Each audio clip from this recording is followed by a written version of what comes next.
Evening, everyone. Hiya, how are you doing? I hope you are having a fantastic week, and welcome to another episode of Friday Night Rambles. This is episode number 3 of series 2, 9 in general, which means next week it is the 10th episode. So stay tuned for that. I'm going to say now, next week is going to be really, really exciting, but not as exciting as this week, because we have got 3 fantastic guests from various different elements of theatre. We were going to do a variety episode, but I've given you a variety of guests instead. So we've got, first of all, I'm excited for this. So before lockdown, she was alternate Donna in Mamma Mia, and she is a West End actress of many, many talents. You've got Caroline Deverill. Hello, Caroline. Hello, Robert. How are you doing? Right, our next guest, we have got one of the most experienced actors you will ever find. He is, let's just say, his CV is extremely impressive. When I found his CV, I was literally gasping because he's that impressive, and that's Richard Gauntlett. Hello, Richard Gauntlett. Wondered who you were talking about then. And last but definitely, well, it's true. It's true. Thank you. Whose CV did you find? Yours? Well, and last but definitely by no means least, we have got a very, very funny man. And yes, he is very, very funny. He's also a clown, which hopefully means he is very funny. And he's just about to restart a fantastic, fantastic circus, which we'll be talking a little bit about in a bit. But he needs no introduction. It's Bippo the Clown. Hello. Yes, I would have preferred Richard's introduction, I'll be honest. But we'll just go for we'll just go for he's a clown, here he is. Then the build-up. You don't need a build-up because your funny was the title, Bippo the Clown. I think. Yeah, and I don't have a CV, so there you go. But we'll be talking all about that in just a bit. I'm going to say goodbye to Richard and Bippo for now because we're going to say hello to Caroline. Hello, Caroline. Hello, Robert. How are you doing? I'm doing all right. How are you doing? I'm all right, thank you, my lovely. This week is a good week. Yeah, it feels like a good week. It's been a good week, but as much as this week, we would love to talk about this week. We will talk about this week a little bit later on. We want to talk about you because you have got, again, like everyone that we have on this show, you've got a very impressive CV. So let's start with, how did you get into the business of show? It's probably a very similar story to many, I would imagine. I was an over-energized small person, and my mum sent me to dance classes to just burn off the energy. And that was when I was 3, I think. And so I danced as a kid, and I did dance competitions, which meant I could also sing on stage as well. So from the age of 3, I was, I think, bellowing maybe is better than singing. And then it just never occurred to me as I grew up doing these classes, and it just never occurred to me to do anything else. It was just the only thing that I ever wanted to do. And I was lucky enough to get to college, and lucky enough to then get a job and then another job. And here I am a few years later. I'm not going to elaborate. Yeah, lucky enough to still be going. COVID willing, obviously. Of course, that is the big factor in all of this. Yeah. But looking at your CV here, you've done some very, very big shows. One of which actually we'll talk about because that was in my hometown in Newcastle. But so where did you get your first big show? What was your first massive show that you did? My first job was a pretty big show. I got it was the UK tour of Jesus Christ Superstar. And it was they'd done a year, and it was their first cast change. And I'd actually auditioned in the April when it was my 3rd year of college. So I auditioned in the April, didn't get it. And then in the July, I literally just graduated, and I got a call saying, would you go in again? And then I got the job because they decided they were still looking for a girl. And then I got the job, and so yeah, I was really lucky that I left college, and I had the summer break off, and then I joined the company in September. So yeah, Jesus Christ Superstar, and we did a bit of the UK tour, and then we went to Germany. We went to Essen, and it was that show still, the score, just whenever I hear it, I guess get goosebumps. So I feel really privileged that was my first foray into the world of show. And again, Jesus Christ Superstar, it's one of those shows. It's obviously Andrew Lloyd Webber, massive name already attached to it. Yeah. But then again, looking at the shows you've done, Footloose, We Will Rock You. Again, Footloose has got some iconic jukebox songs in it. Bangers. We Will Rock You, Brian May, Roger Taylor, Queen, Freddie Mercury, absolute big name, Sunset Boulevard. And then a show that, again, is very fond because of it's basically from where I'm from, the Northeast, Billy Elliot. Yeah. And Elton John. So talk a little bit about Billy Elliot. What happened? How did you get that one? Again, I auditioned for it 1 year, didn't get it. And then I don't know if I auditioned the next year or 2 years later. And they were actually looking for someone to play the role of Dead Mam and second cover Mrs. Wilkinson. And I auditioned, and I got through to the final, and I got a call from my agent saying, "You're on hold." And I wasn't 100% sure why, until I then got a call saying, "The job's yours." And a friend of mine then said, "Oh, it's because Kate Graham was then the alternate, and she was waiting to hear whether she'd got Mamma Mia on tour." So it was only when she found out that she got that, and then alternate was free, and then they gave me alternate because they felt I wasn't right for Dead Mam. So I got my dream role at the time. Yeah. It was phenomenal. Could you just talk about what on hold means? We've not actually heard that saying yet on here. If you're on hold, basically, with the casting process, you have a round of auditions, and you go through, and you'll get recalled, and depending on the show, and it's a different sort of length of process, but it can be anything from maybe 2 auditions to 7 or 8. And then once you've been to the final, if you get put on hold, that means that they are very, very interested in you, but it could be that they're not 100% sure of the entire, because it's a word that's used that's often quite cliched, but essentially when they're casting a show, it's very much a jigsaw puzzle, especially with the big commercial shows, because they have understudies.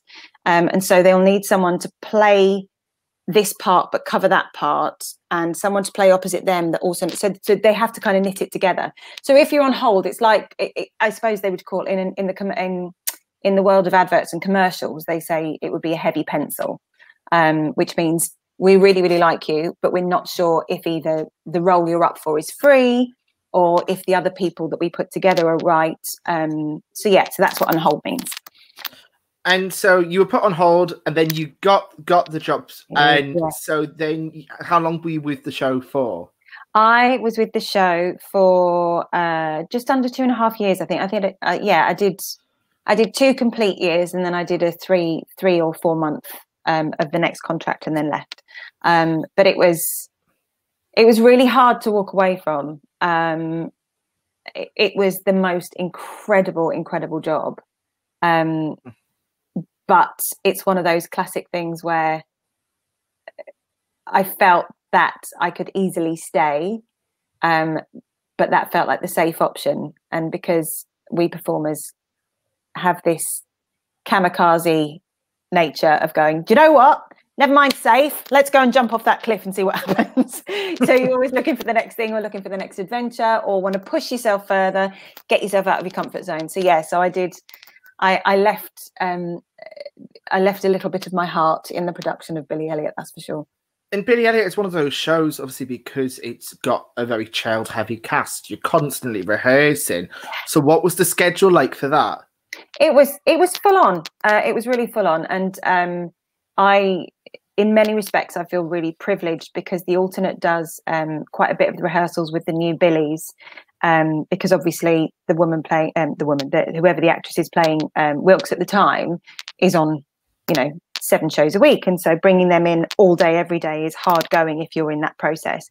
But generally we would have 1 rehearsal a week, if not 2, and then when it came to a technical rehearsal where, because as you say, because it's a child heavy company, the ballet girls could only do 6-month contracts. And some of the others could only do 3-month contracts. I think some of the younger ones. So there was a regular rota of put-ins and technical rehearsals for the kids and stuff, which could be tiring, but at the same time, it meant that you bond so well with all those people, that in many respects, actually, I was lucky. I wasn't a parent at the time, so it's just my poor husband. I'd be like, I'm off to work, see ya, and then I'd just disappear off. Have a lovely old time. But yeah, so it could be hard going, but as I said, but a real privilege as well.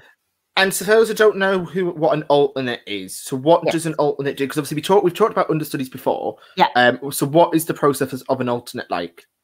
An alternate is essentially you are guaranteed at least 1 show each week.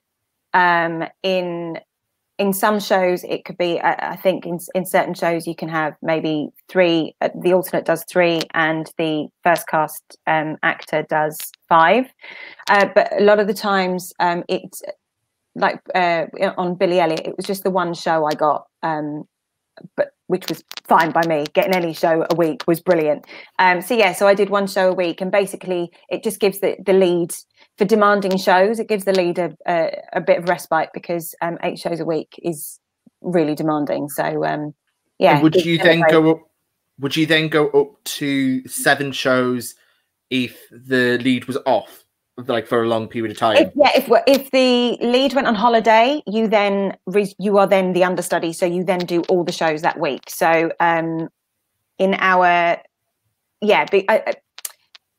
because of the way it's set up, an alternate will always end up be scheduled to do all 8 shows in the week, that if the lead is on holiday, because if you gave the alternate a show off, then you are taking another person out the cast, and it means you're vulnerable, and you're then people down. So if they can, they will swing the alternate off and give the second cover a show, but that isn't it's all dependent on how many people are in the building at the time. And it also depends on how deep you are covered as well, because I assume you were only 2 deep for Billy. Yeah, for Billy it was 2 deep. For a show like, for example, Mamma Mia, it's 3 deep for everyone. So there's always it's a much sort of heavier kind of rota, if you like. But yeah, on Billy Elliot it was 2. And that leads us on to Mamma Mia, in the sense that you're alternating Donna. Yeah. So how did Mamma Mia start for you? Because again, we've had a lot of people on from Mamma Mia. It seems like we were a Mamma Mia magnet, which is fine by me. I like Mamma Mia. Yeah, Mamma Mia is it's just one of those shows. I first did Mamma Mia on tour. I did the international tour 14 years ago, I think, 13 and a half years ago. So was that first cast? Was it the first outing? I think I was the 3rd cast on the tour. So I did 2000 we started it right at the end of 2006, and then did pretty much all of 2007. And that was an incredible tour. We did 15 cities in 12 months, which was just sensational. And I was first cover Tanya, second cover Donna. And it was just, most people, or a lot of people certainly that work in Mamma Mia, find that at some point they will either want to go back, or they'll be asked to come back. If they need a spare body, they're very loyal at going, oh, would you mind coming and standing by for a bit? And so again, it left a little stamp on my heart, and I thought, oh, I'd love to go back and do that again. And yeah, the audition came up, and alternate was free and available, and I was like, okay, I'll go for it. I'll have a go, see what happens. And I got it, and I have had the most incredible time. It's just. And so, how long have you been in the London company for now? I joined the London company in June 2017. So it would have been 3 years just gone. And so that's 3 years. So do you find yourself going to shows like that have a longer lifespan, or do you prefer the shorter? I think it depends. I think because often in the West End they are longer contracts anyway, that if you have a West End audition and you are successful and you get into the show, then that's kind of the natural, that's just the natural way of it. I haven't auditioned for tours as much since I had my little boy, for obvious reasons. It's so hard tying the whole family touring balance. But that said, if a shorter show came up that A, I was right for, B, I was put in for it and seen for, then it's just the way. I've been very lucky. I have done a couple of shorter contracts, but it just so happens that the way the cookie has crumbled for me, I've been very lucky to do some of the big runners. And just to finally sum us up to sort of today, what is Mamma Mia?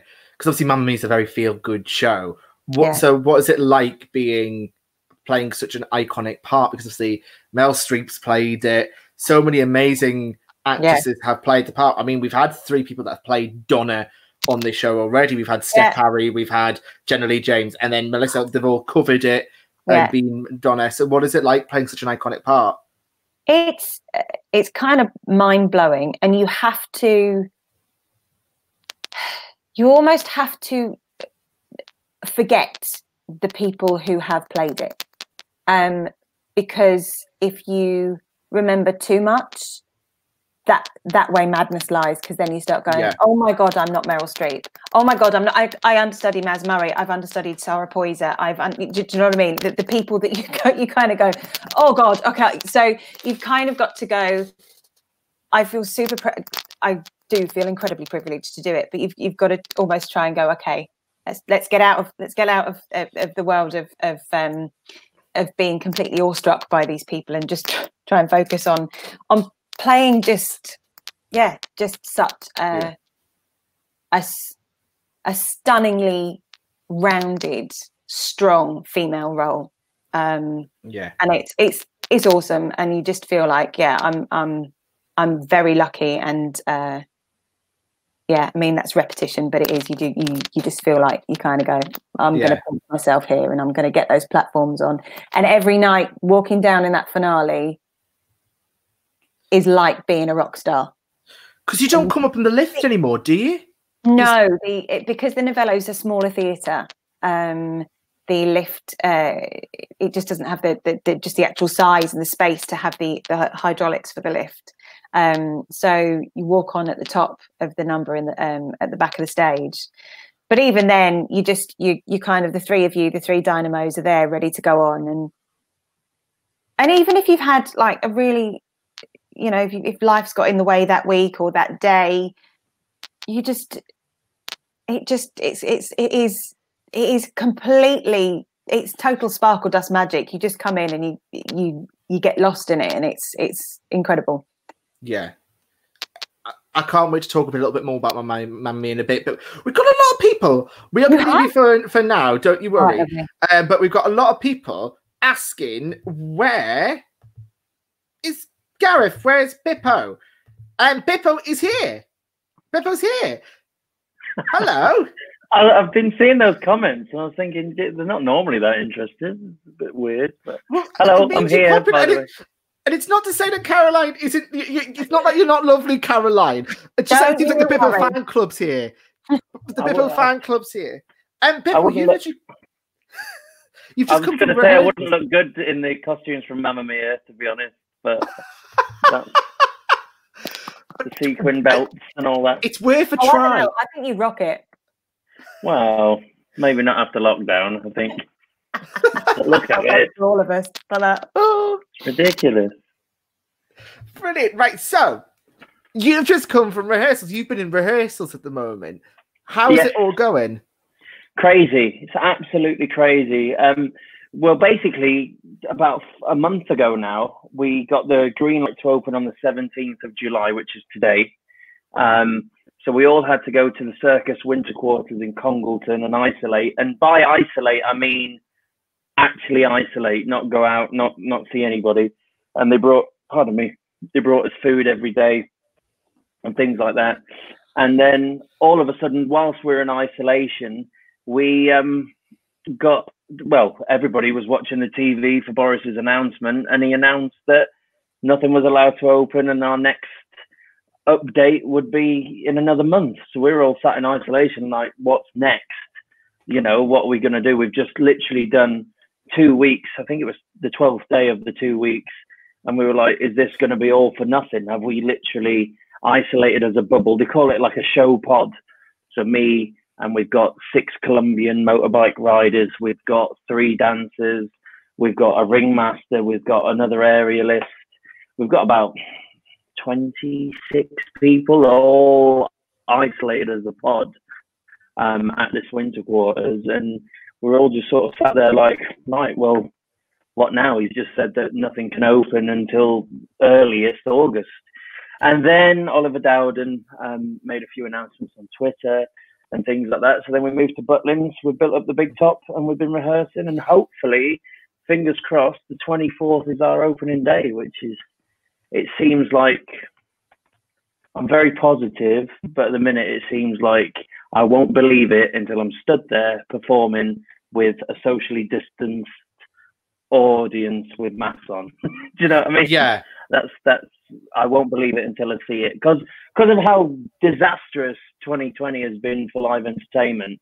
I will not believe it until, not even when I'm putting my makeup on, until I am physically on that stage. I will not believe it's going to happen. And then again, just the idea of a sea of masks, socially distanced, it's one of those things I can't comprehend it at the moment in time. But fingers crossed, we do get some sort of, I guess, normalcy resumed very, very soon. So let's go to the very beginning, because that's what we're here for. So tell us a little bit about how we got to Bippo the Clown. Wow. Well, I went and watched the circus when I was just 3 years old, and it was a circus called Bippo Circus. It tours around the UK. Many people might know it. They also do Hyde Park Winter Wonderland over Christmas.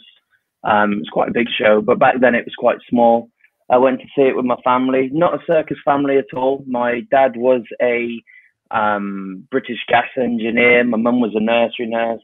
And I went and watched this circus, and it was like eye-opening, completely eye-opening. I fell in love with it. The whole atmosphere, the way it was in a tent, it wasn't just like a normal theatre, and everything else. And I just sort of fell in love with it. And my mum and dad thought, oh, it's just a phase, like kids go through. Next week it'll be a fireman. Next week it'll be a policeman and all this. But I kind of stuck to it and became obsessed. So every birthday and Christmas, my mum and dad used to buy me bits of costume, bits of makeup, a nose. If a circus was in the area, we used to go to every single circus that came to our area up north. And then I started doing school assemblies, kids' parties, things like that. And then sort of when I was in primary school, we bought a little caravan and we used to go and stay on school holidays at Bippo Circus. And long story short, I went on a tour with Butlins years ago when they were relaunching it with the Skyline. Pardon me. And long story short, my dad got made redundant when I was 9 years old. My mum was bored with her job. My 2 older brothers had moved out the house. So they went, right, let's run away and join the circus. But rather than me running away from home, I took my parents with me. So they left a 4-bedroom house in Manchester for a 2-berth caravan, and there was 3 of us to go on tour and give me a chance, and I haven't looked back since. And this is my 21st year doing it. Wow. So it's pretty much. How did you develop the character? How did Bippo the Clown develop over the years? Well, I think I was quite lucky. I had quite a good upbringing in circus. I worked on the Bippo Circus, worked on the Moscow State Circus for a couple of years, but obviously couldn't be in the show. I'm not Russian. But on Bippo's, he had a lot of very good clowns. I worked with Charlie Caroli. He's brilliant. His father, Charlie Caroli Jr., sorry, his father had a residency at the Blackpool Tower Circus for years. I think it was 35 years he was at Blackpool Tower, and also he had a television program, Right Charlie and stuff. So I worked with his son, who was absolutely amazing, and I was like trying to be like a sponge and just learning all of this stuff from this guy. And then I worked with Tweedy, another great clown, a great friend of mine, Henry. He's another great clown, and I just sort of took bits of everything that I saw of each of these characters that I got to work with every year, and sort of developed. When I first started, I liked the American style of clowning with big makeup and a lot of slapstick, and then I sort of went over to the European style of clowning where you don't really talk and you do more sketches and tell stories during your gags, which is circus slang for sort of like your little sketches that you get in between the acts. And then now, because I do pantomime and I do things like that, it sort of developed into a mixture between heavy slapstick and sort of verbal pantomime humor. So yeah, it's pretty cool. And the makeup just sort of evolved as the years go on, evolved. Oh, sorry. Yeah. And Rusty Russell's just commented, I worked on Russell's International Circus as well for a year, and he was a good clown as well. Yeah, Rusty Russell, the clown. There seems to be a big circus following emerging here today, which is really, really nice. So what is it about circus? Because we've not really had anyone from a background that hasn't been directly driven into theatre yet on the show. So what is it about a circus that, A, is different from a theatre, and B, like, what? Yeah, just we'll start with that. I'm trying to think of the way to word it properly, but it'll come to me. I think circus, it has a feeling. It's a lot more, I don't want to say personal, because a lot of theatre shows are very personal with their audiences, and a lot of touring shows always adapt their shows to which area they're in. But there's something very personal about, if you haven't been to a theatre when you were a child and you go to the theatre, it's very alien, you know, things like that. But 9 times out of 10, if you're a child, you've often been to that field that a circus is on, or you've drove past a field that a circus is on, or a car park, or whatever. And I think I don't know how to explain it, but it's a very different feeling. I've done theatre for the last few years, doing various pantomimes and stuff, and it's absolutely brilliant. But they are different worlds, completely different worlds. And I think, I don't know, it's very, I don't know, because I mean, theatre shows that I've been in as well connect with the audiences, but theatres, I think, they come and watch the show in, say, like pantomime, and I can say one thing, bang, and it's laughter. Circus, you've got to win them over a bit more, but they're always very, very eager when they enter the big top. It's all exciting. It's a big top. It's not just a normal corridor. It's like a football tunnel, you know, that footballers normally come out of, and then you go through the top, and then it opens up in front of you, and it's not just a stage, it's in the round, and there's curtains at the back, and there's people from France, Spain, Portugal, you know, there's all these different nationalities, and they all have different ways of selling their act. So you could have a Spanish juggler who's all pizzazz, and then you've got a Russian artist who's next doing a perch act that's very serious and very sort of respectful, and then you've got all your different types of clowning and stuff as well. So I think, I don't know, they are majorly different though. A lot of people try to put them in the same sort of bubble and bracket, but I think they are completely different. Well, I've just had this one in. If you've got any questions, by the way, for either Caroline, Bippo, or Richard, who we're going to get on in just a bit, please do put them on, because we will answer them as we go along. This actually, I think, sums up circuses quite well, because you're literally, as Harry said, you're popping it up. You're literally popping it up, and you can take it on the road, and like however long you need to take it on the road for. And I think people, obviously in theatre, you do have to commit. I'm not ever trying to say that theatre, they don't commit as much as people from the circus, they don't do. But the circus, 9 times out of 10, when you go to watch the show, every single person that you see in that performance has, not probably 9 times out of 10, put your seat that you are sat on where it is. You know, everybody in the circus does everything. So like my partner, my girlfriend, she normally did hours in the box office in the morning, and then she'd come back, she'd put her makeup on, then she'd go and do aerial, and then she'd come down and she'd sell the candy floss at the interval.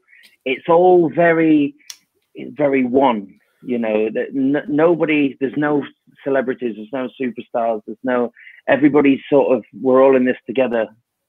High School Musical, what a great film. but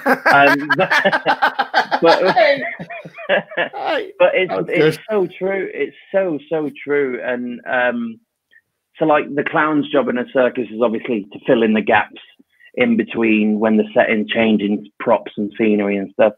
But a clown's also there in case of emergencies, because obviously it's very, very dangerous, some of the stuff that can happen in a circus. And it's my job to sort of run in, fill time until they've either got the person that's injured out of the ring or they've fixed the generator, because sometimes we're all run on generators, circuses. A generator can go off in the middle of the show and put 1,000 people into blackout for no reason at all. It's just go boom. And it's a clown's job to go in, try and make them laugh, or someone can be injured, or a sound system has blown up, or the speakers have blown, or anything can happen. So it's all very, very intense, really.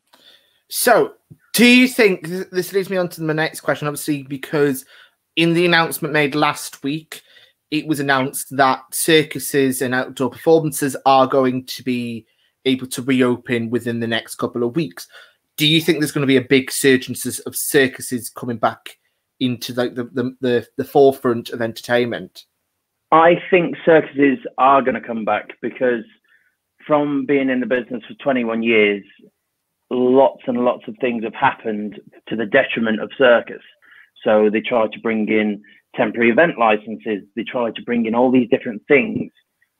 I'm not going to say to try and stop the circus industry, but it became very, very, very difficult at one point to operate a circus, especially a touring circus that goes to not just farmers' fields, but actually council-owned land in cities, which is where you get the most audiences. It became very difficult at some point. But the circus found a way to adapt, to change. They lobbied. There's the ACP, which is the Association of Circus Proprietors. They lobbied against it. They changed it. Circus is very, very resilient, because a lot of people, it's all they do. It's their life. A lot of people have their grandparents, their parents. It's the family tree in circus for a lot of people is humongous. It doesn't even bear thinking about how many generations in some circus families that there actually are. So for the thought of this year, for it to go, yeah, it's not happening, see you next year, lads, that can't happen. You know, there's a lot of people in England, especially circus artists and circuses, that just needed to go back out and needed to do it. But the government have announced, yes, it can happen, but it's the problem circuses will have is the local councils being able to give permission, and it's whether they deem it safe. There's lots of rules. It's a blanket statement that the Prime Minister has made. Oh, circuses and outdoor events can open. A lot of people were like, yay, let's go, put the tent up. It's not like that. I'm here at Butlins, and we've been isolating for 2 weeks in Butlins. You know, I've already said that, but we've had to do so much. We've had to put the big top up, but not the wallings. And then obviously all the intelligent lighting and the lighting systems and stuff are just pointless, because all the sunlight's coming in. When you do we've got a couple that do roller skating from Russia, and they're spinning around, and you need to spot. And because we're next to the skyline, which is a massive white structure, the sun bounces off the skyline. So these people are trying to spot where they have to stop for this skating. And then they've got this uber bright sunlight. So there's another element of danger. So we have to hang fabric where that sunlight's coming in. And so it is great. And I am going to be positive and say, yes, all the circuses in England are going to open back up again. But it will be met with a lot of rules, regulations, obviously, because there's a very serious situation going on, but it's a very hard time for people, not just in circus, in every form of entertainment, I think. Yeah. And fingers crossed that I hope that does happen, because I remember when I was a kid, we used to have the Uncle Sam's American Circus come round, and that was like one of my first experiences of live entertainment. So genuinely do fingers crossed for you, Bippo. We are going to say goodbye to you now, and we are going to say hello to Richard. Hello. Hello. Hello, how are you? I'm very well, thank you. Yes, good. Well as can be expected in these difficult times. Yeah. I must say, I think you have been given the silver medal for the most impressive background we've had so far. Silver? Yeah, David O'Reilly last week had a garden. He had a jungle behind him. So, well, I can have I've got a garden. It's just my office. This is my office. So, before I forget, Bippo, we've had this. Someone saying Bippo for president of the circus in the UK. I just before that popped up, I wanted to get that in. So apparently you're being made president of the circus. I wouldn't want that. I do look a bit like Donald Trump, I suppose, but fake news, Henry. Fake news. Fake news indeed. Thanks, Bippo. Right, Richard, how are you doing? We've done that. We've said hello. How are you doing? Let's talk about you. So, how did you get into the business of show? I was always interested, I suppose, at school. I was one of those ones at school that did the school show and stuff like that. My father was into amateur dramatics, so I sort of when I left school, I didn't really want to do anything else. So I went to a drama college at the Academy of Live and Recorded Arts in Tooting Bec. But only stayed there a year because I was entertaining on the streets of Covent Garden I did a double act called The Fall Guys with a guy called Andre Vincent, comic. He's still about, still a good comic, still a great comic. We learned to juggle and stuff like that. And there was an audition going during my first week at during my first year at drama college, and it was for Barnum. Right. And I auditioned and I got it. So my first job was Barnum with Michael Crawford. We did Name drop. Manchester. Yeah, I know. I just all over the place. You wait, you wait. So I dropped it. I dropped it. I dropped it. Yes, I did drop it. We did Manchester, made the film, and Victoria Palace. So it was a job I had for 2 years, and that was my first job. So yeah, and that's how I started, straight into the West End. Working with Michael Crawford as well. Again, another massive name of the theatre world. What was it like to work with someone? Because obviously, a lot of people have said how dedicated he is to his craft. A lot, like he is like one of the true professionals. So, what was it like working with someone like that on your first job? It was amazing. When I got the job, a lot of people told me a lot of stories about Michael Crawford, as people do. But I was always taught. My grandfather always taught me to speak as you find. But Michael was an incredible man. He really was. It was a cast of 25. I think it was 25. Of which most of us, it was our first job, or we were youngsters. We were green, and by the end of that 2 years, we were a family. The whole cast were a fantastic family, and Michael was the head of that family, and he was incredible. Over 2 years, I think only 2 people were off for one night each, and now West End shows now are not the same by any means. A lot of people could be off a lot. It was an amazing show. It really was. And I will always remember it. And I still see people from it. It's 35, nearly 40 years ago. Yeah. Wow.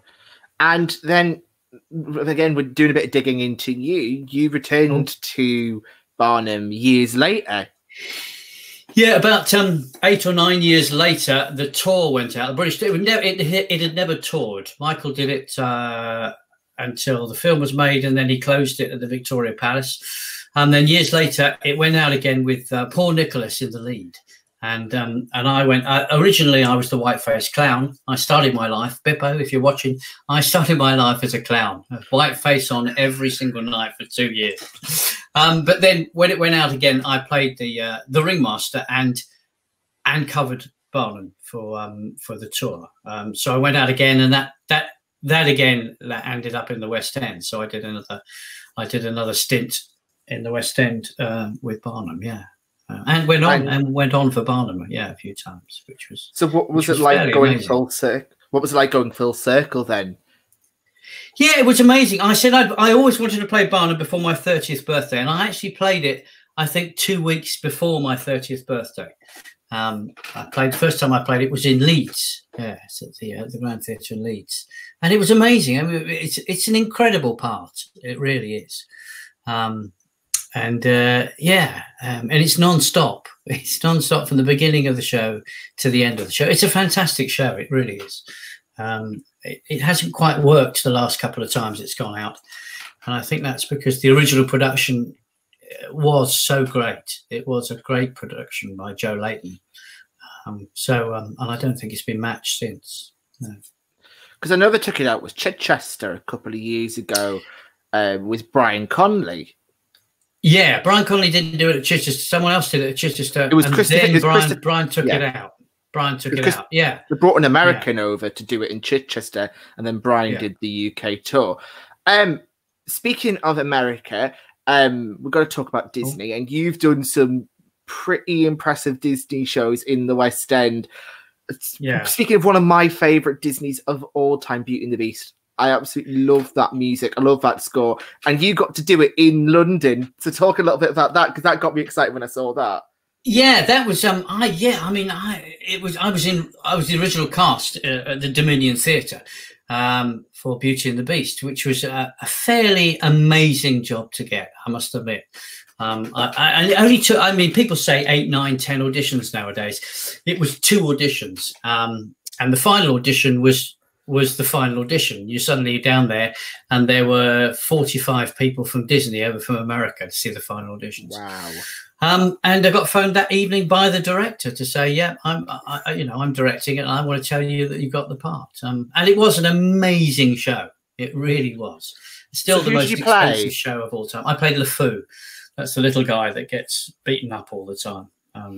So I fell downstairs and got knocked. I got up from the ground 27 times a show. So I was quite fit. Wow.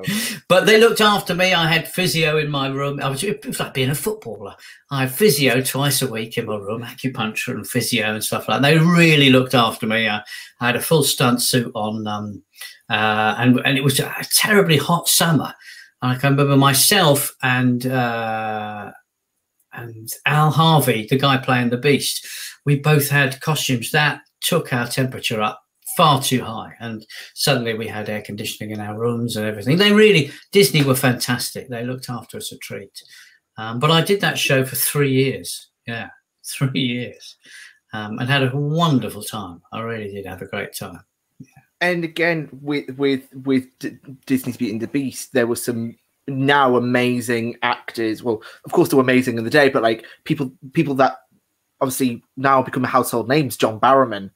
He played the Beast. Yeah, he was the Beast for the last 6 months, I think. The last 6 months with Michelle Gale as Beauty. Yeah. Who else was in there? Mary Martin. Mr. Carpenter. He was our Gaston Beast under covers. Yeah, originally, and then I think he went out on tour with it, didn't he, as the Beast? Yeah, or as Gaston. I think Gaston. Yeah. Earl Carpenter, yeah. Mary Miller was our first Mrs. Potts, yeah. She did the first year or two, I think.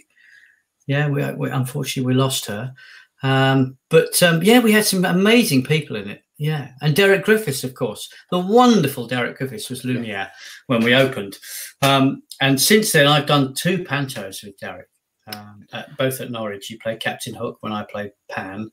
And he was with us about 3 years ago at Norwich. He came in to play our butler in Sleeping Beauty. Yeah, and fantastic. You've become quite a name at Norwich for panto. When I was talking with a couple of friends of mine and saying, "Oh, we've got Richard Gauntlett coming on," one person described you as a legend. You are a panto legend of Norwich, and so you've become resident there, and you direct it as well and write it, don't you? Yeah. About well, it's 20 years ago now. Yeah, this year would have been my 20th year at Norwich. 20 years ago, I did. I was in Mother Goose, directed by Desmond Barrett, because I did 2 seasons topping the bill at Cromer, and you sort of go from Cromer to Norwich. It was quite nice, and they came over and saw me and asked me if I wanted to do it. And then the following year, I don't know why Desmond Barrett didn't do the following year. But the following year, they asked me to come back, play the Dame, write it, and direct it. I'd already been directing and I'd already been writing, but it was to bring all 3 things together. And I've been directing and writing and daming there ever since. So, and this year would have been my 20th year had it not been called off. Yeah, but no doubt we'll do it next year. We'll do it next year, so I'm fine. Yeah. And obviously, it was announced in the last couple of weeks that that's not happening. But at the same time, Norwich is one of those pantos that is regarded nationally for being very creative. You do things not. I hate using the word different as a descriptive, but it is very fairy. It's very fairy tale, very theatrical led. In the sense that the stories are led. Are you still there? Yeah, you're moving aside. Yeah, no, we tend to. I'm doing things now at Norwich, which I'm doing things for the 3rd time, and I don't like doing. I don't like doing things the same again. I won't repeat a routine for 5 years. I won't repeat it. I'll repeat gags, certainly, because old gags are like old friends, you know, and there's some gags I do every year, and only the people backstage notice. But I won't do a routine. And when plots come round again, we try and change them. So, for example, the first Jack and the Beanstalk I did was very traditional. It was a very traditional Jack and the Beanstalk. The next one, we had a circus Jack and the Beanstalk, and we didn't sell a cow, we sold an elephant. And we changed it. It was the Trott family circus coming to town. The 3rd time we did Jack and the Beanstalk, we took it to the Wild West. And so it was a cattle farm, and it was in Nodge City. And that's how we do it. So we do change things. The Sleeping Beauty, I think the first Sleeping Beauty we did there was a Camelot one, or Norwich a lot. And then we changed it. The second one was a big school, a bit sort of Harry Pottery. And we just done Sleeping Beauty again, and it was very sort of Downton Abbey. So she was downstairs and the prince was upstairs, and we switched it around that way. So we keep the stories very traditional, the routines very traditional, the characters very traditional. We just give it a twist to give it a sort of 20th century nod, and to make people a little bit more interested in it, because you could do pantos again and again and again and again and again, and suddenly, you know, if they're saying the same thing year after year after year after year, it does get boring. I get bored. I get bored of doing it, and I think that the day I get bored is the day I'll hang up my heels and say, right, forget it, bye. So we'd like to keep the interest going, and also we still have a band, we still have a full chorus. It's still a big panto. Because we have new sets every year, new costumes every year, we can change stuff, and we do, and Norwich are right behind that idea, fortunately. So I stay there. So, is there anything you would still like to do at Norwich? Is there anything that you like? You go, ooh, I quite like that theme, without giving the game. Obviously, if you can't, I'd like to do Sinbad. I've always wanted to do Sinbad. But it's not a selling subject. I'd love to do Sinbad. I really was. When I was very, very small, I saw a Sinbad. I don't remember a lot of it. Ken Dodd was in it, but I remember big monsters. I remember ships, and so yeah, I'd love to do a Sinbad. I've got a couple of scripts here which I'd love to have a go at, and do a new Sinbad. But maybe one day. Maybe one. Fingers crossed one day. Right, let's bring everyone back in. So Caroline's coming back in, and Bippo's coming back in, because it is time for that point of the show where we have Don't Hesitate! Yay! So if you don't know what Don't Hesitate is, it's basically you're going to get a subject. Each person's going to get a subject, and you're going to have to talk for 60 seconds about that subject. Without hesitating, umming, ahhing, pauses, anything that I deem as a hesitation. So it's a cut price just a minute, really, isn't it? Do you know what? Someone was saying that the other day, and it was when it was like the second or third time we did this. I've never seen, obviously, I've never heard where it was originally from on Radio 4. And so we were just talking about it when we were coming up with the ideas for the show. And it was genuinely something that I just went, really? You've never heard of Just a Minute? A radio series that's been going 40 years. I'm genuinely serious. I had never heard of it, which is ironic because I'm a radio presenter. So that's the thing. So randomly, I don't know. Nicholas Parsons will be spinning in his grave. Bless him. Right, okie dokie. So this is where we got to work out who is going to go first. So who is going to go first? I'm not looking. Bippo! Marvellous. Of course. Either way, Go on, love. Bippo. So, are you? He ready was always to a find very out? good silent clown. Are you ready to find out what your chosen subject is, Bippo? Go on then, make it something very interesting. Oh, why? Oh, I could have done it. You could have done it. Dinosaurs are all over my house. I have 5-year-old twin boys who are mental on dinosaurs. I've got Give it to him. Nope. Oh, no. No, go on. Go on. Since you're a circus clown, you should be good at dinosaurs. Right. Right. Bippo, how do you feel about this? What do you mean? What, doing this? How do you feel about the chosen subject? Your time hasn't started, by the way. Don't worry. Fantastic. I'm a bit tired for doing this, but we've been rehearsing all day. Now I've got to think about dinosaurs. All right, yeah, go on. Okie dokie. Bippo, dinosaurs. Your 60 seconds starts now. Dinosaurs obviously existed a long, long time ago. There were many different types of dinosaurs. There was obviously the T-Rex that could never change a bed sheet because he had very small hands, bless him. But he was very good at getting his nails done because his head could go behind us. Stop! You said You said What? You're joking? You said You said You said well, that's it then. Do you want to know how well you did? Did I say You did? I heard an Go on then. How well did I do? Did I do? You got 14 seconds, which is better than me because I got to 13 seconds and then I got told off. No way. I thought you should have given it to Richard. Well done. Oh, no, this is terrible. But hey, to be fair, I think Billy Pierce got something similar. So you're on the same ballpark as Billy Pierce. So, hey, I'm going to say, you gave it a try. That's the main thing. Right, I've got to say, I think I've reached my peak now in my career. So. What, career-wise? Yeah. Right, let's see who's going to be next. Oh. Yes, Caroline! I won't get 14 seconds. I can guarantee that now. Go on, Caroline. You've got this. Caroline, your chosen subject is... That's appropriate. That's why I chose it, not going to lie to you. You can literally just read out all the dials and you'll be fine. You've got a very plumbed-in office there, may I say. I know. It's like the corner of our kitchen. My poor husband, this is where he works. He's just sort of, just shoved in a corner.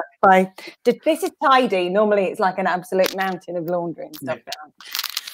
Okie dokie. So, Caroline, how do you feel about washing machines? Well, I'm delighted.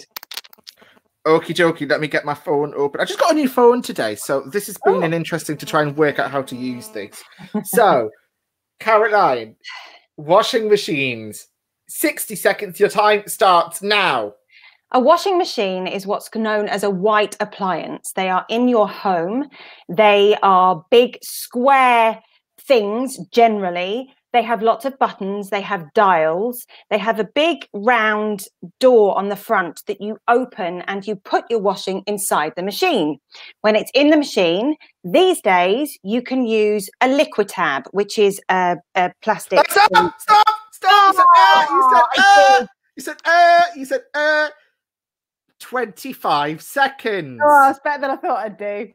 25 seconds on washing machines. My heart's going at the clappers. Tell me yours was as well, Bippo. Tell me. I just couldn't think. I've watched all the Jurassic Parks. I'm really upset with myself. I'll be honest. Right. But hey, 25 seconds. That was Watch good. him that now. Was good. Watch him up there now. Get half an hour. Hey, don't. Well, you will get stopped at 60 seconds if he gets there. Don't worry. I'm not going to make him go on for half hour. Right. No, okay, Richard. Can you leave our mics live so we can? No, I was muted. It says up here, you are muted. It's only fair. Right. Okay. So, Richard, your chosen subject is... Oh, see, I could have had that one. After lockdown, I know all the jams. So, Richard, how do you feel about that chosen subject? Oh, yeah. How does one feel about jam? I mean, yeah, fine. Well, okay, Richard, we're about to find out. Richard, jam, 60 seconds, your time starts now. There is nothing I like more than in the morning, getting up from my bed, putting on my dressing gown and my slippers, toddling down the stairs, letting the dog out, and then putting 2 slices of toast into my Dualit toaster. About 3 minutes later, 2 bits of toast come up, and I put a large covering of butter on one side, and then a large smudge of jam, and then put the 2 bits together, and I have a big toasted jam sandwich. There is nothing I like better of a morning. Also, I do like putting jam with peanut butter. I know that sounds a little bit American, if I can use that expression, but jam and peanut butter in white bread, not brown bread, white bread, is a most wonderful sandwich. Cut into 4 into squares, not triangles. Cut into squares with a packet of hula hoops is fantastic. And I can remember having this probably 60 every day. seconds! 60 seconds! He's got the 60 seconds! He's got the 60 seconds! Oh, I'm so relieved. Bravo. I have to Do I say, get a cup or something? Do I get a badge? I'm glad I was muted, because when he said peanut butter and jam, I was jumping up and down saying yes. Just I love that. That in itself was fantastic. the 60-second winner. Yeah. I was just thinking about the people that had just tuned in that had Richard Gauntlett there with jam, and he was just talking about making a jam. Yeah, I know. There's people down the side here who says, was he in Doctor Who? I was. Yeah, I saw that. Was he in Doctor Who? Jerome was asking. Yeah, I was the baddie that turned over Colin Baker when he turned into Sylvester McCoy. And every time that clip's shown on telly, I get £87. Yeah, I go like that. Lovely. That's him. Excellent. Yeah. Well, Only Colin Baker wasn't there because he'd been sacked and refused to come to film it. So sorry, Colin, if you I have worked with him. He's been baddie in Panto. So I turned over Sylvester McCoy in a bubbly blonde wig, and then they just ripped it off. You know, BBC special effects, bit of wire, yanked it off. Right. Yeah. If you've got any questions, please do type them in. We want to ask as many questions as we can in the next sort of 15 minutes or so. The big question I want to ask, because we've got different people from different variety of genres, any mishaps that have happened? Because we were talking a little bit about obviously Bippo, if things go wrong for you are there as the filler to go and fill things out. So has anybody got any sort of desiring of mishaps that they want to share that's happened either to you or whilst you've been on stage? My wig fell off. Smack bang. I was singing a big show. I was doing a big show. I was singing a Dusty Springfield number in the Roy Orbison story, and it was Close My Eyes and Count to 10, and it was the end of this top of the pop section, and Dusty was the finish of this section. So I had this beautiful beehive wig, gorgeous, really tight long dress on, and the only reason I'm saying that is because it describes the end of it, and a mic stand, and I came on and I sang Close My Eyes and Count to 10, and then the last note was a big note, and it was down to me to decide when I was running out of air and bring everyone to an end at the same time. And it was the last night of the tour. I somehow, when you hit the sweet spot, I hit the sweet spot. I was like, this is going to go on forever. Cocky girl. Shouldn't have done it. Giving it rice, band off, threw my head back so far. My wig ended up on the floor. And even though it was the end of that section, we didn't go to blackout. We went straight into the next scene.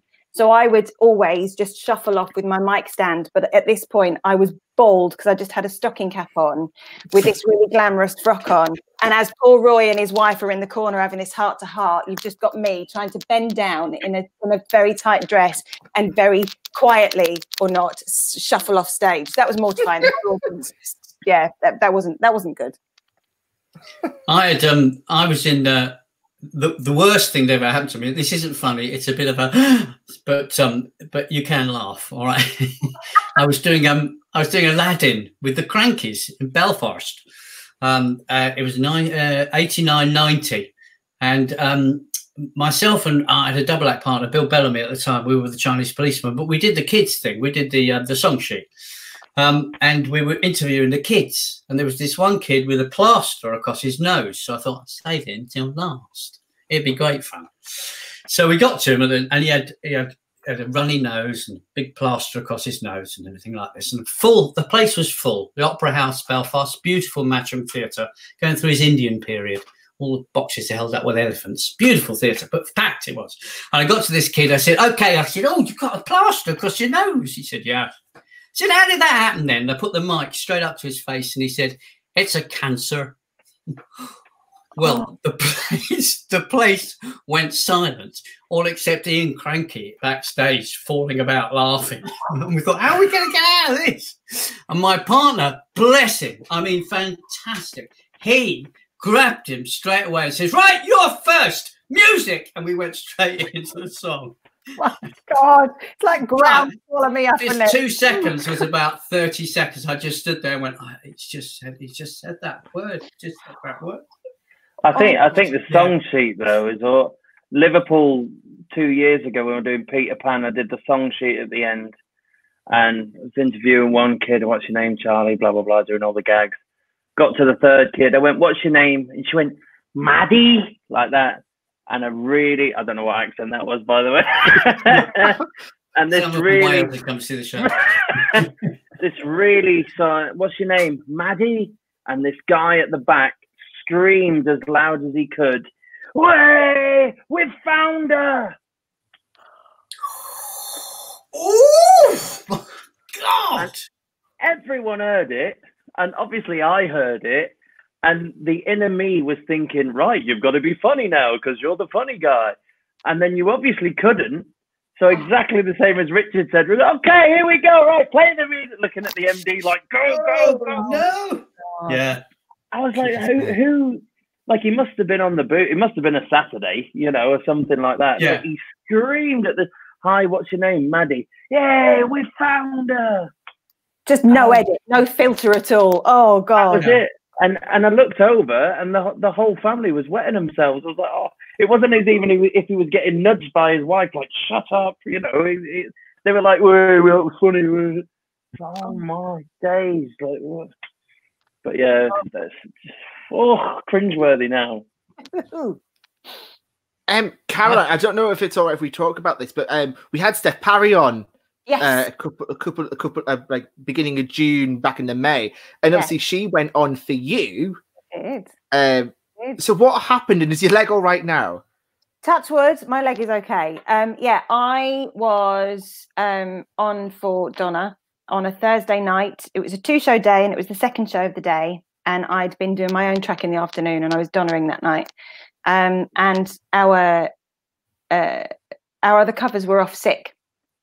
So I was, there was me, and our Donna she'd literally just left the building, and she was just coming. She was supposed to. She was basically. I went on, and I was about 40 seconds into my first entrance. So I walked on stage. We did my first line, and I went to step off the steps of the truck, and they're not that big. We're talking about that much. And as I stepped off, I felt my right calf muscle pop, That happened to me last year. And I carried on because it's like, oh God. And I Donna wears baggy dungarees. Good, that's a good one. She wears baggy dungarees. And so I limped with my legs quite far apart. So you didn't notice my knees are bent. And I did the whole of that scene. And it's not a short scene. I did the whole of that scene. And I did the whole of the following song, Money, Money, Money, on pure adrenaline and hobbling. And there's a point where she climbs on the table. I managed to do it by keeping my foot bent and up on jumped off a table with help from the lads, did the whole thing, got through it all, got off stage, collapsed the floor and went, oh God, I've hurt my leg. But because Sarah had left the building and they couldn't get her back in time, fortunately, Steph, who had actually stepped in for us a couple of months ago, and obviously she's played Donna before, was in Drury Lane, which is literally next door to the Novello. And she was doing 42nd Street. And so they basically called up and went, I know this is bonkers, but I don't suppose. And the company manager came to her and said, look, Mamma Mia in a bit of a fix. Can you go across? And fortunately, 42nd Street let her go. I think the show was only stopped for 15 minutes. Steph came down, got ready, went on and absolutely just smashed it. Absolutely. There's me in the dressing room. Just by this point, adrenaline through the roof, in floods of tears. Not lying, I was on the whiskey at this stage. It was the only way they could actually keep me from being totally hysterical. Just in massive pain. But there was Steph. I heard her start singing, and it was incredible. Not many people could do what she did, and she was incredible. And your leg's all right now. Your calf muscle is all right now. Touch wood, yes, it's healed. I was off for 8 weeks, and I went back, and yeah, touch wood, it's all right. It's healed. But I'm the most paranoid person. Like literally, a fly lands on my leg, and I'm like, oh my God, what's happened to my leg? Far be it from me to be dramatic, but yeah, I'm good. Well, this is an interesting question here from Molly. Molly asked, what would your superpower be if you had a superpower? And that goes to everyone. Ooh. Let's start. I think if I was in the X-Men, I think my superpower pet would be dropping my iPhone without breaking it, because I've never broken an iPhone. I drop them 3 or 4 times a month. I'll drop an iPhone without breaking it, and I think that is my superpower. I think I have a superpower. But what would my superpower be? I suppose it would have to be invisibility. I like that. I like the idea of invisibility. You could do a lot with that. A lot. Yeah. Invisibility. Yeah, I reckon that would be. I don't know, all sort of unlimited energy, something like that. I don't know, something. I like sleeping though. So what's the point of that? Yeah.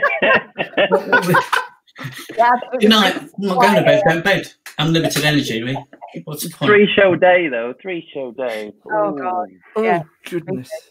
I think if I had a superpower, I would it would just be to be able to zip out and zip back in again. You know, you see people kind of go, whoop, and then they're in. Like I would be my own port key in Harry Potter. Oh yeah. Beaming places. That would it. Yeah. That'd be good. Jamie asks for Bippo, what is your favorite comedy or favorite routine to do in the circus? The one I do right now, my favorite, they call it an entree, which is the longer sort of routine where you're not covering a prop. It's your time to shine. We do like a bit of a rock star sketch where. Very hard to explain. Have you ever watched Axis of Awesome? Any of you that do the four chord song? So basically, they have 4 chords, and each pop song you can basically sing over these 4 chords. Oh, brilliant! So we do a whole gag where the ringmaster's telling me that I'll never make it, and then I do this 4 chord song, and then every time that finishes, and then after that, I'm describing it like it's not funny in the slightest. It's all right. It's quite funny. You've got to be there. Yeah. You have to be there. And then after that, he has a go at me, and every rebuttal I have is obviously with vox pops from the song, and then it ends up with the whole Big Top stood on the feet, and we do like a rock sort of medley sort of thing. A lot of fun. A lot of not very traditional. I don't really like the traditional sort of I don't know, you can't play here and that sort of stuff. I like to sort of keep it relevant. We're doing a TikTok gag this year. I don't know whether... Oh, hello. Exclusive. TikTok. Exclusive. Flipping it. That'll be banned. Won't it? It says here, David Burton says... It says, David Burton says, congratulations to Bippo and his lovely lady for their news.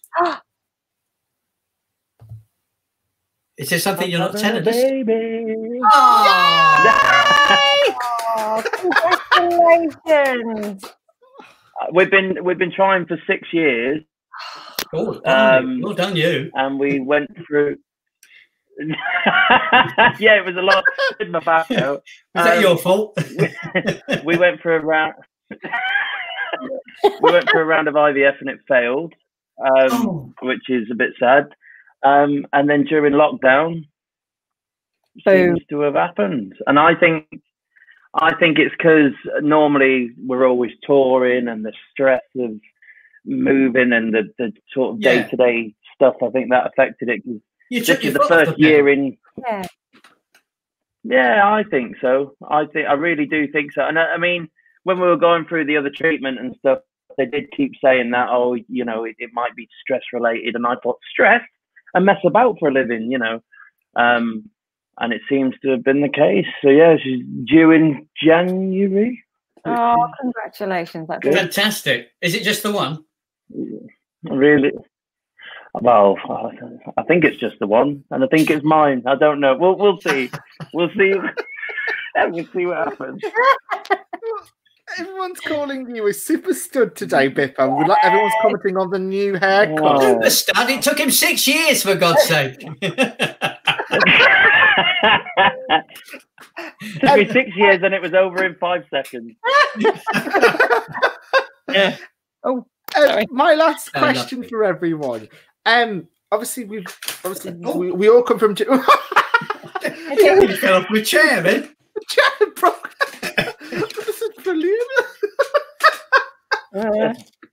I'd have styled it out. Brilliant. Love that. My last question for everyone, because I'm really conscious of time. Why do we think live entertainment? Because we're all from different genres of performance, couple of crossovers. Why do you think live entertainment and local theatre is important? It's one of the reasons why we're doing this, to support the importance of live entertainment. So who wants to start? Let's go with Richard. Why don't we start with Richard? I think it's extremely important. I live in sunny Eastbourne, and we have 4 theatres down here. One little tiny one, the Hippodrome. Then we have the Devonshire Park, and we have the Congress. And they're all very, very important for their different things. I mean, there's plays always at the Devonshire Park. It's beautiful, and it has a nice panto at Christmas. The musicals on at the Congress. And then there's a lot more variety down at the Hippodrome. And then there's a little under the Library Theatre, which is for sort of poetry and smaller performing. And each of them is sorely missed at the moment. It really, really is. And when we heard that live entertainment was coming back, the first thing that would have opened is our 5th theatre, which is the bandstand on the front, because that's open air. Fantastic. And then because of the stipulations, that cannot open. And, you know, I think this city really, really misses theatre at the moment. And it's only when you don't have it that you realise how important it is. And I think it has been ignored. And now, hopefully, you know, the theatres will come out of this stronger and better than before. But as long as this 1.so-and-so billion that the government have issued, it's all very well saying, yeah, we've issued this and we're going to give it to you. But no theatre so far has heard when it's being given out, how it's being distributed. And it's all too late, unfortunately. So the government really have to do something now. They have to tell everyone when they're getting this money, how much they're getting, and because it's useless just saying, well, we can give it to you. You know, he's given, I think Boris has given the NHS another 3 million, but they probably won't say that, you know, for months. So they just need to do something now, because it is really, really being missed, and it needs to be sorted out soon. But yes, very, very important. And even fields for circus. Sorry, did I miss them out? But there hasn't been circus down here for I mean, you know, I mean, how are circuses managing a little bit better now, Bippo? I don't know. I mean, there's been quite a lot of publicity about them. Well, what's difficult is a lot of the theatres, they've been given this grant and stuff, but it was difficult for the industry because a lot of the guidance and the guidelines and all of that didn't even have the word circus written in them. So a lot of the people, I mean, there's 35 touring circuses in England, and about 4 or 5 of them are over 1,000-seater big tops. And you've got Gifford Circus that's a lot smaller, but it's very niche and stuff. But a lot of the guidance, a lot of the guidelines, a lot of the rules, a lot of the regulations didn't even mention circus. So a lot of the circus directors, when they were ringing up councils and government officials to say, what can we do?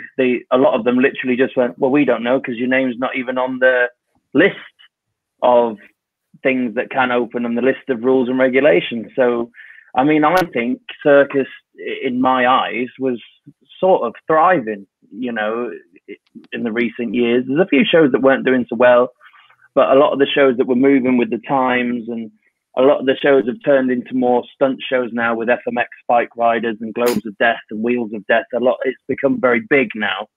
I think because of the shows, I think the shows that are moving with the times became very busy, and you know, there was a big want for them. And then all of a sudden, the switch went off. You know, everybody had to close. Everybody had to pull into the winter quarters. A lot of the artists from around the world were all on visas, which only entitled them to work in their thing. So, I don't know, there's one show in England that has a troupe of 8 Moroccan acrobats. They were only allowed to work as Moroccan acrobats. So they couldn't even go to Tesco's and get a job. They were literally stuck in England with no flights going in or out, not being able to earn money, or nothing at all. So and like here, Gandhi Circus, they had 40 people at their winter quarters because they pulled out with their show in Aintree in Liverpool in February, and then obviously by March everything had to close, and they've had 40 people at their headquarters that they've had to feed, water, house. You know, one of the directors, they're all staying in his old house, and obviously then you've got to pay your water, your electric and everything. But because they brought all these people from around the world for the circus, they had to do that because that's their responsibility. But there's been no, the government has always said, oh well, there's all these grants, but like Richard said, no one's seen them. No circus, every single circus I know that the directors applied for grants or for money or for business rate relief, not one of them has seen a single penny. So. Wow. It is a shame. It is a shame. On the but unfortunately, I think as someone's just pointed out, that the government actually is paying the theatres at the moment to stay closed. And I think that's a shame when they're not doing enough to try and open them and trying to do something. Thank you, David Fortin. Oh, Beyond the Barricade. Oh, marvellous. They're marvellous, Dale. But then, do you think it's going to be a case then, Bippo, of too little, too late? Or do you think, again, as Richard was saying, if we act now? No, not at all. Not with circus. A lot of the circuses, there's about 4 or 5 that I know are going to open again. But a lot of the shows in England, circus-wise, they've sawn the lorries. So they've cancelled all their insurance for the lorries. They have cancelled the public liability insurance because at the start of all this, everybody was saying, oh, this is what it's going to be like now for 3 years. So everybody's just gone, oh, we need to save our money and look after the artists. So just to get back on the road and to get the public liability insurance again and to book the grounds again and to, I think out of 35 shows, I think about 4 I've heard so far are actually, and like Gandhi's has got a show on each Butlins park. So I'm at Skegness and they've got a show in Minehead and a show in Bognor Regis. So it's quite good because Butlins has a audience ready made for them, the people at the park.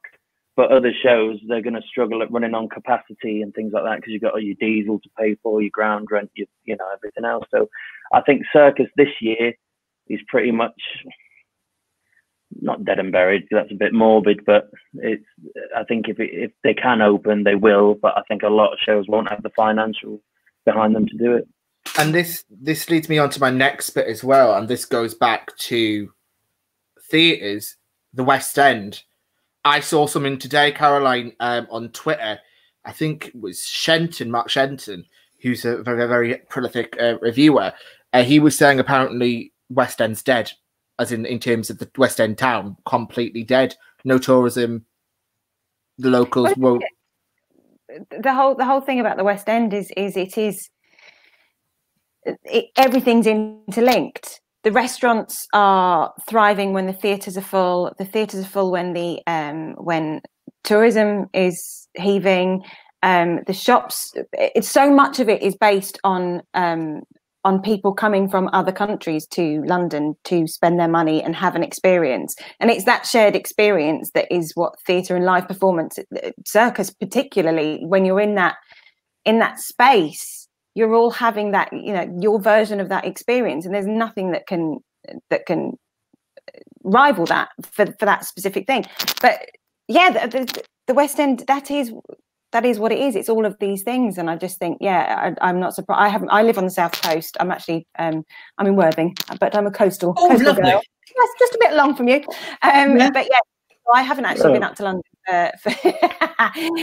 for months, but I keep seeing pictures of various friends kind of just sort of doing a selfie like that. And it's like a ghost town, and it's heartbreaking, but it can't open, and social distancing measures, they don't go hand in hand with any of these things, because as you were saying earlier, Bippo, if you have to strip your audience down to a small percentage, obviously financially that's a massive difference, but also then the experience is completely watered down. Especially for Mamma Mia. Yeah, God, yeah. Yeah, you want to sing in the aisles. It was sad for me. It was sad for me when I saw that Norwich was cancelled this year, because I did the Great Yarmouth Hippodrome a few Christmases ago, and we came over to see you, Richard. It was very good. I think it was, what year was it? You had you did the bathroom scene, which was amazing. The bathroom, that was Robin Hood, wasn't it, with Tony Slattery and that's it, Tony Slattery and Andre Vincent, and that's it. You see, it's absolutely the trouble brilliant.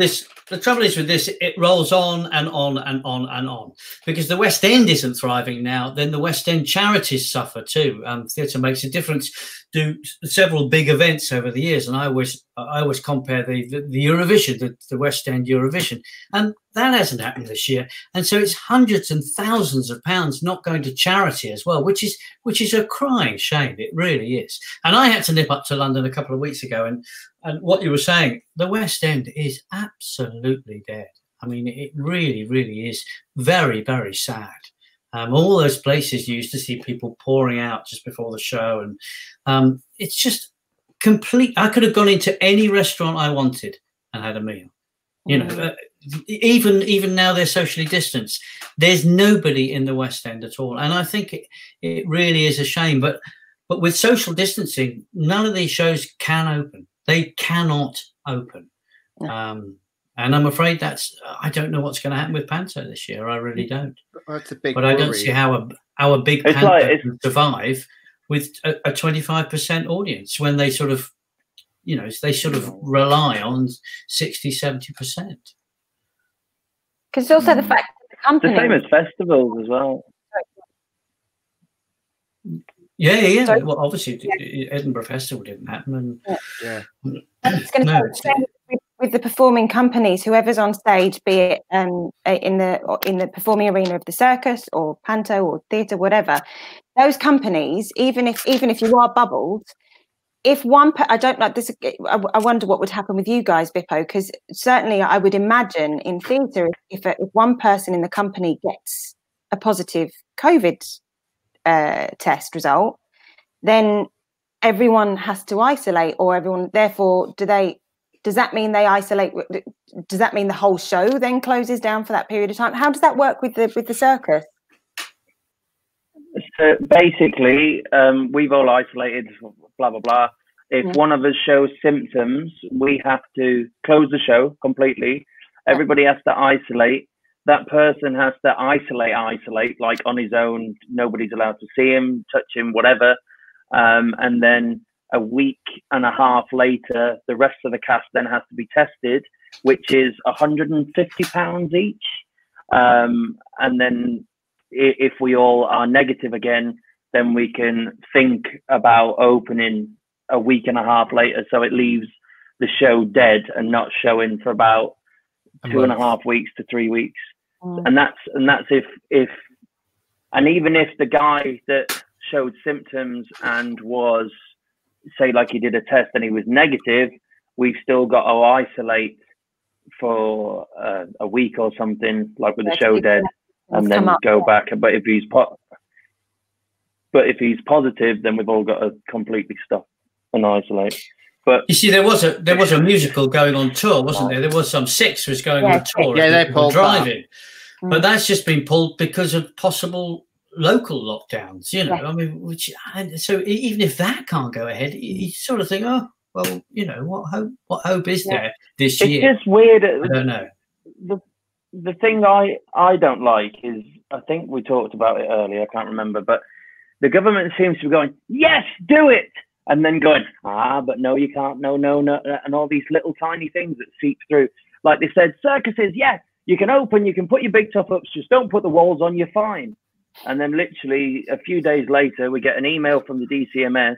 We've got to come down with scientists to check the airflow of the big top. And it's like, hang on a minute.